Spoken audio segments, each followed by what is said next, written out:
جنگ کو ختم کرنے کا وقت آ گیا، یہاں تو غزہ کے لوگوں کو ختم کرنے کی بات کی جا رہی ہے۔ تو اسرائیلی فوجوں کا ٹیمپرامنٹ دیکھ کر نہیں لگ رہا کہ کسی بھی قسم کی جنگ ختم ہونے جا رہی ہے۔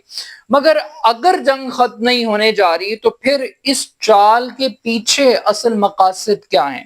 کچھ لوگ یہ کہتے ہیں کہ ٹرمپ چاہتے ہیں کہ گھیر گھار کے تمام عرب اور مسلم ممالک کی فوجوں کو پھینٹا لگایا جائے، انہیں غزہ کی سچویشن کے اندر لاک کیا جائے، اور پھر ان فوجوں کے اوپر بھی اٹیک کیا جائے، اور ایک عالمی جنگ اسلام اور کفر کے درمیان یا یہودیوں اور مسلمانوں کے درمیان ایک عالمی جنگ کو پلان کیا جائے۔ اور یہ ٹریپ کر کے کسی طریقے سے چاہتے ہیں کہ تمام ممالک اپنی فوجوں کو لے آئیں، اور پھر وہ بجائے اس کے کہ وہ امن قائم کریں، وہ وہاں پر پھر اپنی جارحیت کو جاری رکھیں، اور یہ جنگ مسلط کر دی جائے مسلم ممالک پہ، عرب ممالک کے اوپر، کہ وہ اسرائیل کو جواب دیں۔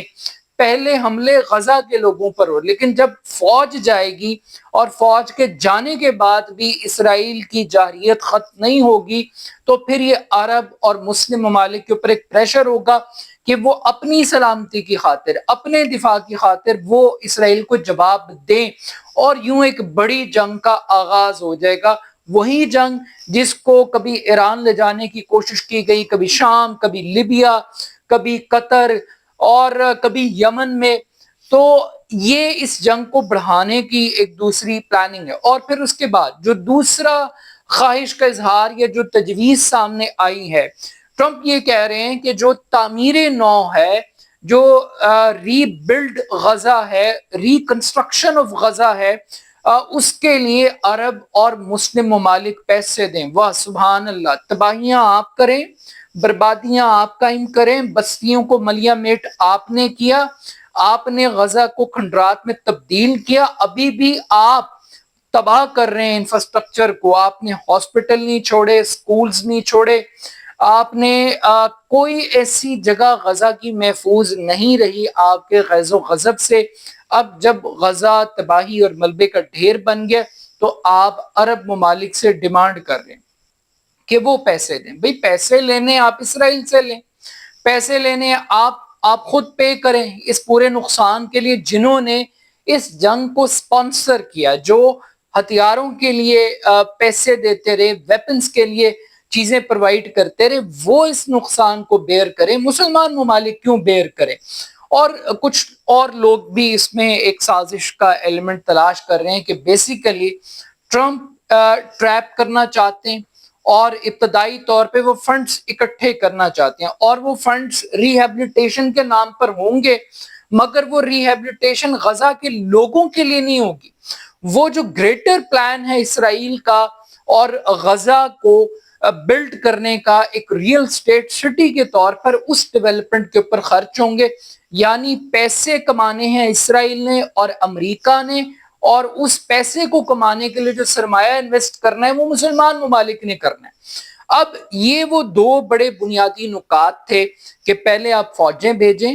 اور پھر اس کے بعد آپ تعمیر نو کے لیے پیسے دیں، اور پھر جو تیسری چیز ہے جو گورنمنٹ ہے، کہ گورنمنٹ ہمیشہ ریپرزنٹیٹیو گورنمنٹ ہوتی ہے، یا آپ ایک انٹرنیشنل گورنمنٹ بناتے ہیں اور وہ مینڈیٹ آپ یو این کے تھرو لے سکتے ہیں، تو آپ کیا کر رہے ہیں؟ چونچوں کا ملغوبہ بنا رہے ہیں، ایک مربع بنا رہے ہیں آپ بیسیکلی، کہ ایک ڈمی گورنمنٹ وہاں پہ بنا دی جائے، اور آپ کہہ رہے ہیں کہ مائنس حماس ہوگا، حماس کے ساتھ کچھ نہیں ہوگا۔ یعنی جو اصل ریپرزنٹیٹیو ہے، جس نے قربانیاں دی، جس نے 7 اکتوبر کا ایلیمنٹ کیا، آپ کہہ رہے ہیں کہ وہ مائنس ہو جائے، تو وہ تو مائنس نہیں ہوگا۔ اور اس سے بڑھ کے اب یہ تو ہیں آن پیپر تجاویز یا جو ٹی وی اور میڈیا کے اوپر ہمیں سننے کو مل رہی ہیں، کچھ لوگ اس سے بھی آگے جا رہے ہیں جو تجاویز اب تک سامنے نہیں آئی۔ ایک طویل عرصے سے یہ بات کی جا رہی تھی کہ غزہ کے لوگوں کو رضاکارانہ طور پر غزہ سے نکال دیا جائے، اور یہ لوگ سعودی عرب میں آباد ہو جائیں، یہ لوگ شام میں آباد ہو جائیں، یہ لبنان چلے جائیں، یہ کسی اور عرب ریاست کے اندر منتقل ہو جائیں۔ تو ٹرمپ اپنے اس پلان کے تحت اس انخلا کے ایلیمنٹ پر بھی بات کریں گے کہ آپ میں سے وہ کون سا ملک ہے جو جسے ان لوگوں کو قبول کرنا پڑے گا۔ اور کیا عرب ممالک اس کو قبول کرنے کے لیے تیار ہیں کہ فلسطینیوں کو ان کی سرزمین سے بے دخل کر دیا جائے؟ پھر اس کے ساتھ جو ٹائمنگ کا فیکٹر ہے کہ یہ ملاقات ایک ایسے وقت پر ہو رہی ہے جب دوحہ پر اٹیک ہوا ہے اور امریکہ کی ڈبل گیم ایکسپوز ہو گئی ہے، اور اس ڈبل گیم کے ایکسپوز ہونے سے سعودی عرب جیسے ملک جو کل تک امریکہ کے اوپر اپنے دفاع کے لیے ڈیپینڈ کر رہے تھے، آج وہ پاکستان کے ساتھ ایگریمنٹ کر رہے ہیں اور پاکستان کو اپنے سیکیورٹی کانٹریکٹس دے رہے ہیں۔ تو ٹرمپ کے لیے سب سے بڑا چیلنج یہ ہے کہ وہ دفاعی منڈی، وہ ڈیفنس کا پورا سیکٹر جو اس نے ڈیولپ کیا اس پورے مشرق وسطیٰ میں، جس کے نام پہ اس نے اربوں ڈالر ان اربوں سے حاصل کیے، اب وہ نہیں چاہتا کہ یہ دولت، یہ پیسہ، یہ کانٹریکٹس کوئی اور لے جائے، یہ پاکستان لے جائے اور پاکستان کے پیچھے چھپا ہوا چین لے جائے۔ تو وہ چاہتا ہے کہ یہ جو تجارتی منڈی ہے یہ کسی طریقے سے بحال رہے، ان کے کانفیڈنس کو ری شیپ کیا جائے، ان کو کنوکشن دی جائے کہ امریکہ ان کے ساتھ ہے اور یہ جو اسرائیل نے جو کچھ کیا یہ دوبارہ رپیٹ نہیں ہوگا۔ آلدو کہ امریکہ جو بات کہتا ہے اسرائیل اس کی نفی کر دیتا ہے، مگر امریکہ اس نفی کے بعد کچھ نہیں کرتا اور افسوس کا اظہار کرتا ہے اور پریکٹیکلی کچھ نہیں کرتا۔ تو ایک تو ڈیفنس کی پالیسی جو ہے کہ اس مارکیٹ کو ری گین کرنا ہے، ری کیپچر کرنا، اور اس کے بعد جو ایک اگلا ایلیمنٹ ہے وہ ابراہیم اکارڈ ہے کہ ابراہیم اکارڈ کو سب سے بڑا تھریٹ ہے۔ ایک طرف پوری دنیا کے 150 ملک فلسطینی ریاست کو ایکسپٹ کرنے کا اعلان کر رہے ہیں، اور دوسری جانب جو ابراہیم اکارڈ جن ملکوں نے سائن کر لیا، اس میں اضافہ تو دور کی بات ہے، جنہوں نے سائن کر لیا اب یہ خطرہ لاحق ہو گیا ہے کہ وہ عرب ممالک بھی ابراہیم اکارڈ سے نکل سکتے ہیں۔ تو ابراہیم معاہدے کو بچانے کی خاطر بھی ٹرمپ اس ملاقات کو انگیج کر رہے ہیں، اور اس سے بڑھ کر جو ایک بڑا خوف ٹرمپ کے اندر ڈیولپ ہو گیا ہے کہ اگر یہ مسلمان ممالک اکٹھے ہو گئے، انہوں نے اپنی ملٹری کیپیبلٹی اور کیپیسٹی بلڈ کر لی، تو یہ امریکہ اور اسرائیل کے لیے تھریٹ ہوں گے۔ اب اس کے ساتھ ساتھ جو اگلا فیکٹر آتا ہے وہ فیکٹر یہ آتا ہے کہ اقوام متحدہ کا اجلاس تھا، اس اجلاس کے دوران عالمی رہنماؤں کے مائک بند ہونا شروع ہو گئے۔ جو فلسطین کے حق میں بات کر رہے تھے، یعنی ترکی کے صدر تھے، کینیڈا کے پریزیڈنٹ تھے، انڈونیشیا کے پرائم منسٹر تھے، ان کی تقریروں کے دوران مائک بند ہو گئے۔ اب یہ ٹیکنیکل فالٹ تھا، یہ سوچی سمجھی سازش کے تحت اس ایونٹ کو خراب کرنے کی کوشش کی جا رہی ہے، کیا اب تقریروں سے بھی خوف زدہ ہیں؟ یہ ایک بڑا کوشچن مارک ہے۔ پھر اس کے بعد محمود عباس صاحب نے تو سرپرائز کر دیا، یعنی عربوں میں امریکہ نواز سوچ کا ہونا یہ ممکن نہیں ہے کہ ایسے لوگ نہ ہوں۔ محمود عباس صاحب جنہوں نے ایک پتہ نہیں توڑا اس پوری جنگ کے دوران، وہ حماس سے ڈیمانڈ کر رہے ہیں کہ آپ ہمارے سامنے اسلحہ ڈال دیں، آپ سرنڈر کر دیں، آپ کا کوئی تعلق نہیں، آپ حکومت ہمارے حوالے کر دیں۔ اور جنہوں نے کچھ نہیں کیا غزہ کے لوگوں کے لیے وہ چیمپئن بن رہے ہیں، اور ان کو ان کے ویزے منسوخ کر کے یہ پیغام دیا جا رہا ہے کہ اصل فلسطین محمود عباس ہے، حماس نہیں ہے۔ یہ فیصلہ غزہ کے لوگوں نے کرنا ہے، فلسطین کی عوام نے کرنا ہے کہ ان کا ریپرزنٹیٹو حماس ہے، ان کا ریپرزنٹیٹو محمود عباس ہے۔ But still at the end of the day یہ جتنی باتیں ہیں یہ سب قیاس آرائیوں پر مبنی ہیں۔ پریکٹیکلی جب یہ ملاقات ہوگی، اس ملاقات کے بعد جو کانٹینٹ سامنے آئے گا وہ اس کی اوتھینٹسٹی کے بعد پھر اس کے اوپر بات چیت کی جائے گی، مگر فی الحال جو باتیں یا جسٹس دیے گئے وہ میں نے آپ کے سامنے رکھ دی ہیں، اور دو ہی باتیں کہ ایک عرب ممالک اپنی فوجیں غزہ میں بھیجیں اور دوسرا تعمیر نو کے لیے پیسے دیں۔